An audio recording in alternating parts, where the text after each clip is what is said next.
ন্যূনতম যে সংস্কারটা প্রয়োজন সেটা করে নিয়ে নির্বাচিত করলে সমস্যাটা অনেকটা সমাধান হবে।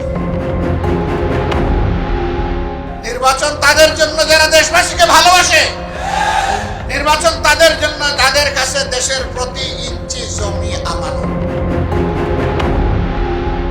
আগামী 4-5 দিনের মধ্যে নির্বাচনের একটা সুনির্দিষ্ট সময় সীমা তারিখ উনি ঘোষণা করবেন।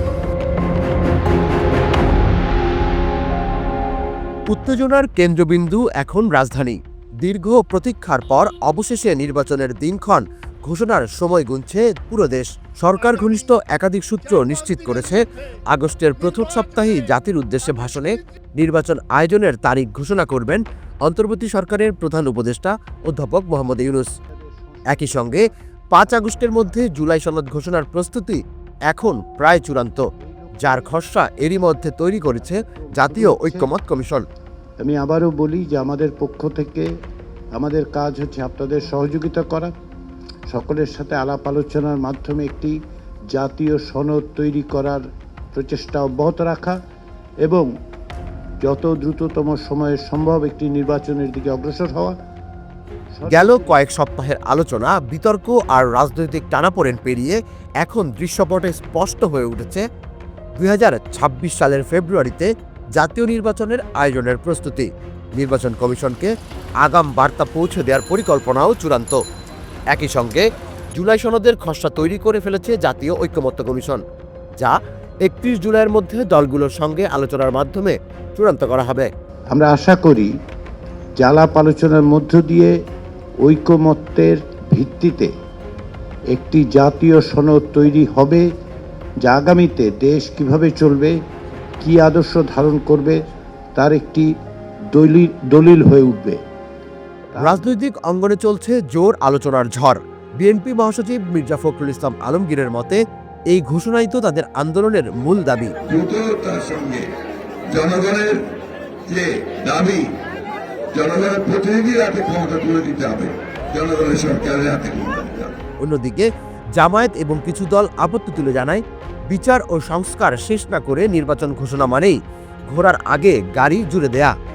আগামীতে আমরা চাই জরুরি, অতি জরুরি সংস্কারগুলো সাধন করে বর্তমান সরকার একটা সুষ্ঠু নির্বাচন দিয়ে তারা যার যার জায়গায় চলে যায়। এই ঘোষণাকে ঘিরে রাজনীতিতে যেমন উত্তেজনা, তেমনি রয়েছে সন্দেহ আর জল্পনা।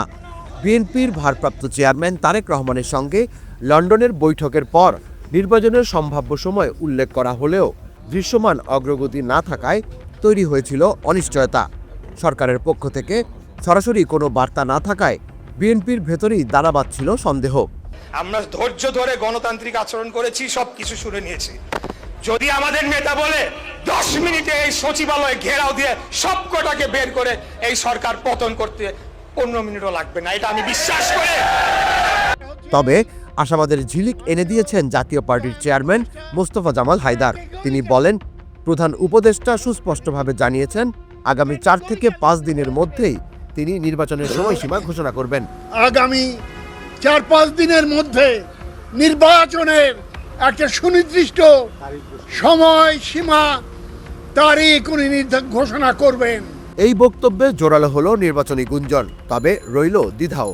জামাত সহ কয়েকটি দল বলছে সংস্কার ও বিচার ছাড়াই নির্বাচনের তারিখ ঘোষণা হবে অগ্রহণযোগ্য। তবে এনসিপি জানায়, যদি জুলাই সনদ চূড়ান্ত হয় তাহলে নির্বাচনের তারিখ ঘোষণায় তাদের কোনো আপত্তি নেই। সবচেয়ে বড় প্রশ্ন, জাতির উদ্দেশ্যে ভাষণে কি সেই কাঙ্ক্ষিত ঘোষণা আসছে, নাকি আবারও সময় গড়াবে? রাজনীতি এখন এক উত্তাল নদীর মতো, এর দিক ঠিক করতে প্রস্তুত পুরো জাতি, কিন্তু পারে পৌঁছানোর জন্য অপেক্ষা করতে হবে আরও কিছুদিন। তুষার ইসলাম, জাগো নিউজ। বান্ডেল থাকলে প্রতি সেনমানিতে টাকা বাঁচবে। বিকাশ সেনমানি বান্ডেল কিনে জিতুন প্রতি লেনদেনে।